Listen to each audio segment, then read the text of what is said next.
We do have 4 New Bedford teachers from different schools sitting in studio this morning. They've asked us to cloak their identity because they're afraid of repercussion. Yeah. And they've got some pretty disturbing stories here. They really do. So we only got a couple more minutes with this, then we kind of have to move on. But you can finish up what you were saying here. So you wanted one more thing to say? One more incident that I want to talk about, and then I will let somebody else talk about. I was walking from my classroom down to the copy room to make some copies for, the rest of my day. And I heard this awful banging and slamming and screaming coming from the floor above me. So I was with 2 other teachers from my team. We went running upstairs only to find a child being held on the floor by the resource officer, screaming and yelling at the top of his lungs how he just wanted to die. And the saddest part about that is he really meant it. I just want to die. Just let me die. Just let me go. This is a child that had just been placed back into our building from a mental health facility because there's no interim place. There's no, okay, you're going from a hospitalization back into school. It shouldn't happen that way. This is happening right in front of other students and right around the corner from classrooms. Does this happen daily? Something to this level doesn't happen daily, but probably weekly. How many attacks on teachers have there been this year? I can tell you that there have been many. One is too many, but I mean, there was an incident just 2 weeks ago where our physical education teacher was assaulted in the locker room by a student.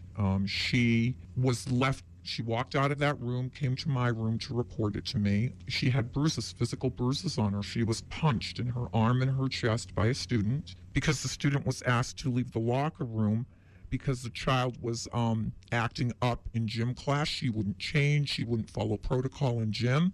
And then the student decided she was going to not listen to the teacher, the instructor, and go into the locker room to pretty herself in the mirror.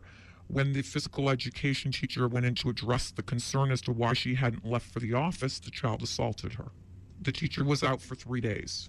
And the thing is, though, is that it's being touted as it's a safe place. Don't worry about sending your children here. Right.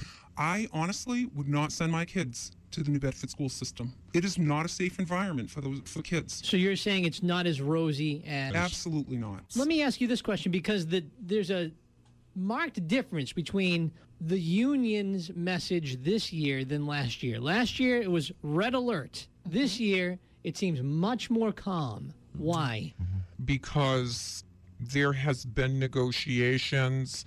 The union has settled some of the concerns that they've had with our district. But shouldn't the union be talking about teachers getting attacked? I'm not sure why they're not saying it, and I can honestly tell you that I don't know how much of these assaults are reported. But if this were happening last year, this would be front page news. Why is it not front page news now? That's a question we all have. And I mean, I know there are issues this year, and many of us equate that with a fear of being penalized or, have something happen to your own job because you're reporting these things. Is there a reason to fear that? Has anybody ever had reported something and been fired or anything like that? Well, I think if you want to pick up on the incident that happened at the high school with the teacher that had a chair thrown at her, there were repercussions. Yeah, she had a disciplinary hearing. She had a disciplinary hearing for that. And so I think that tends to make people think twice before they speak up.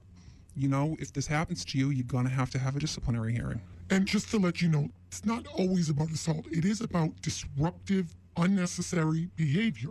It only takes 1 or 2 to throw the whole 25 off. For the entire class. We have simple things like we could ask a child, please don't sit there, okay? Just sit in a different seat. Just move right there. I'm not moving. Now, how often did those things happen to the teachers throughout? Very often. I can't give you a number, but very often. And then you could say to the child, if you don't move for me, you're going to either have to move for an administrator that I'm going to have to call, okay, for something this silly, or maybe the SRO, the school resource officer. And their response is, go ahead and call them. So what do you guys want? What is the solution here? What we want is to help teach kids how they need to act in the community. Right. Not just in school, but in life, right? Because in life, if you do the wrong thing, if life meaning outside of school, if you say, no, I'm not going to get off this private property, you could be arrested for that. there's something called PBIS. It's been talked about in our district a little bit more recently. It's called Positive Behavior Intervention Supports or System. And the idea is that you teach kids how to act in school before you teach them what you're supposed to, or the academics of school. We need a strong system like that in our district. For example, an administrator comes into a classroom and they see a teacher teaching them how to act and not teaching them the curriculum, right? They're not teaching English or math or history or science.